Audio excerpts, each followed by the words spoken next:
Welcome to the What to Read Next podcast. In this podcast, your host, Lori Amin, will interview published authors to chat about their work, journey to getting published, and their book recommendations. If you share a passion for books and always looking for your next read, then join us. Kerry, welcome to What to Read Next podcast. Hi, Lori. Thank you so much for having me. So happy to have you here. Tell us a little bit about yourself. So I live in Columbus, Ohio, with my husband, and we have a bunch of dogs. So I have a bunch of fur babies that I'm obsessed with. I have a newborn at home. So things have been a little bit crazy recently, but yeah, I have my first book, Wedding Ringer, coming out November 9th. That's amazing. It's a big year. It is a very big year. Yeah, it's a big year. Lots of exciting things happening. So no sleep, but lots of excitement. So I'll take it. Yep, I can imagine. So let's chat about The Wedding Ringer. Tell us the elevator pitch. Yeah, so The Wedding Ringer is a woman's fiction novel with romantic comedy elements. It's about a woman named Willa Callister, who is a previously successful blogger whose life kind of went to shambles when she found her fiance and her best friend in bed together. So now all she wants to do is kind of save up enough money to leave her town and start a new life fresh, someplace new, where nobody knows her, knows what happened to her, but she's totally broke. So one day she goes to a coffee shop and meets a woman named Maisie. Maisie needs a bridesmaid for her upcoming wedding and asks Willa to be in her bridal party. She says she'll pay her to do it. Willa wants nothing to do with weddings or Maisie actually, but she wants the money because she wants to leave town. So she agrees to do it and kind of gets thrusted into Maisie's world, where she quickly realizes that there's a friendship sort of starts to develop between her and Maisie, which she doesn't expect. And she also starts a flirtation with the best man. But however, soon, like a secret from Maisie's past threatens to derail everything. And Willa's forced to decide if friendship and romance are worth sticking around for. That's a big question. It is. It's a big question. It sure is. So what was the process like? What was the source of inspiration? Like what led you to get that seed of an idea? Yeah, so when I started writing the book, I think it was shortly after I turned 30. And so I was at a point in my life where it seemed like every other weekend in the summer and in the fall, a wedding season, I had a friend or a family member, somebody getting married. So I was going to all these weddings. So weddings were on my mind for sure. And I was at a friend's wedding, and a woman who was sitting at my reception table made a remark about how if she ever got married, she wouldn't know how to pick her bridal party because she didn't want to offend any friends she didn't select. And I thought, well, that's interesting. And I thought, well, what if somebody had the opposite problem? If like they wanted to have a bridal party, but maybe didn't have enough friends or family to fill it. And so then I started thinking, like, what would they do? And I was like, I wonder if that's like something that people do as like a job. So I Googled professional bridesmaid and found out that it indeed is. And I thought that was so kind of a really interesting concept. So I started playing with that idea. And then I was really interested in framing a book around the concept of like female friendship.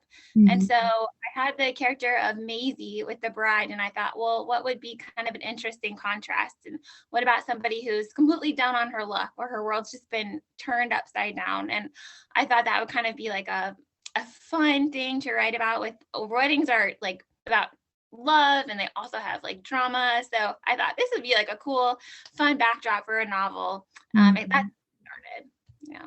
I love it. Yeah, because I think it's like it's more than just a rom-com. It deals with like some elements with it, but the female friendship is like a big part of it. Like even having someone who's like, I don't have that many female friends, and so I need to hire someone to be that bridesmaid, to be that in that relationship evolving over time, like that gives you like even thinking about that, because making friends as an adult, and I just had this conversation with someone, it's hard, it's not easy, like I just moved and I'm like, I was sorry, I was like, yeah, I haven't met any friends here, like I moved like 2 months ago, so but it's so like it's like, okay, going through the process of getting to know each other, going to awkward days, like, is it the right fit? Is it not the right fit? Do we have the same values?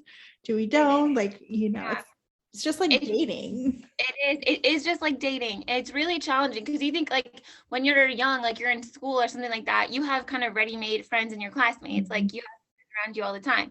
And then when you're an adult and you either maybe start a new job or you move or, you know, something like that, it's like you don't have that ready-made environment for friendship.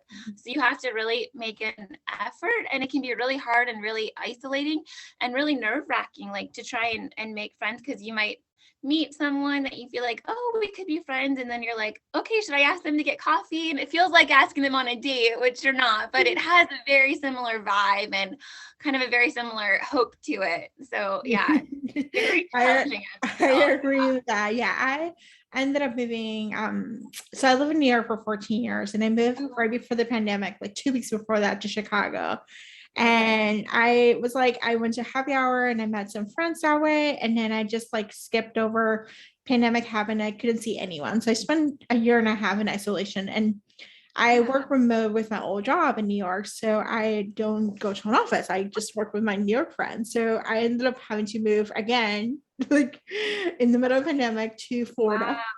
Wow. So I'm like, and I was just thinking, I was like, so when am I gonna meet new people? Like, I need to get a car. So that's like the next step. But it's like, you know, the whole process of finding community is so daunting, you know. Yeah, it's like, when am I gonna do this and how? When we're like still kind of, you know, in the midst of a pandemic, that's like, Yeah. it's challenging enough as an adult, and throw in like a global pandemic, and that becomes really, really difficult. Yeah. And it's, yeah. But sometimes it's like the older, you know, you get, you go through these changes in life where you need friends more than ever. You know, you need Yeah. that support, especially during a pandemic. And then when it's really hard to make friends, it's difficult. It's really hard. Yeah, Yeah. it is. So Yeah. thank you for my It's really therapy hard. session. Yep, absolutely. Yeah. Yeah, I feel that too, because I've moved around a lot, and I also made like career changes where I kind of just was not meeting people regularly, and you're just like, okay, well, I have friends from college, but they're on the other side of the country. Like, I'd really like to, you know, get a glass of wine with a girlfriend, but I don't know who to do that with. So it's challenging, and I feel you on that one for sure. It is. We shall see. More to be real. So, Yes. so let's chat about some books. So tell us a couple of books that you recommend to our listeners that you may have read. You know, books that may have sparked joy in the past couple of years. You know, what has gotten you through the pandemic? So I'll tell you, my current read right now is Accidentally Engaged by Farah Heron. And I love it because it's a romantic comedy where it has like fake engagement, but it's also a lot of bread in the book. Like, so it's about a woman who like enters a baking contest with the guy across the hall who she's sort of like betrothed to through her family, and it involves like a lot of baking. And so every time I'm reading, I'm like probably only a third of the way through right now, but I'm really enjoying it. But I'm like, I need to eat some bread. Like, I need baked goods. That.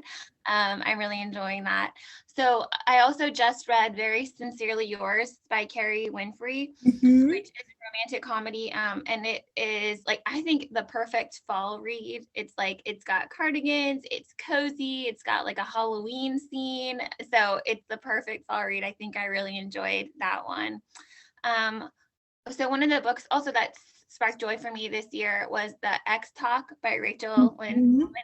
I love podcasts. I love NPR. I'm like a huge nerd, and I always listen to NPR, other podcasts when I'm driving around. And so that kind of centers around two podcasters who pretend to be exes, and it's so good. It's like kind of enemies to lovers, which is like I will eat that up every single time.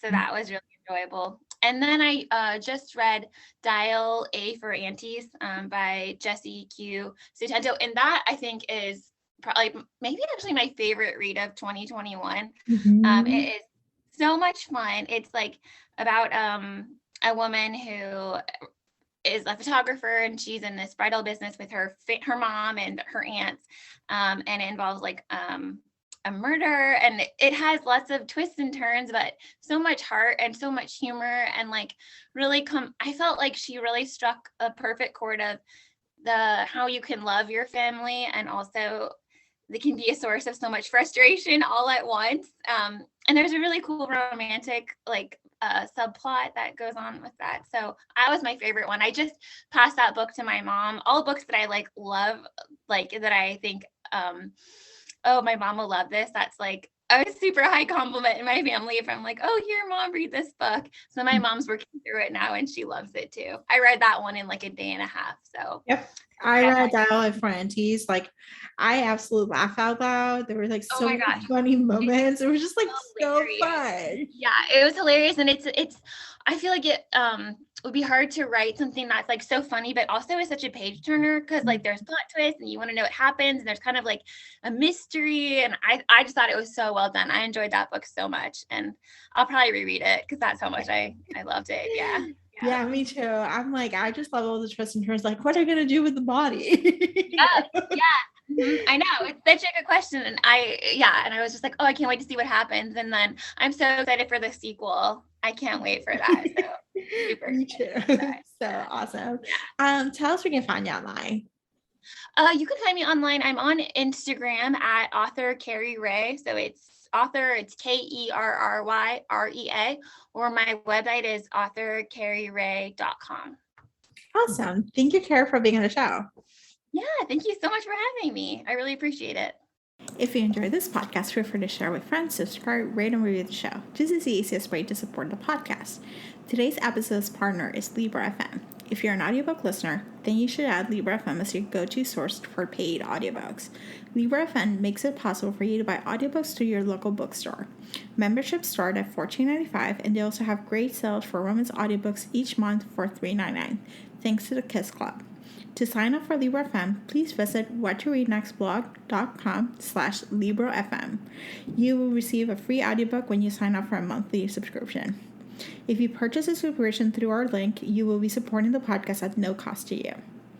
The What to Read Next podcast is part of the Frolic Podcast Network. Please visit frolic.media/podcast to discover new shows to tune in. Thank you so much for listening and have a great day.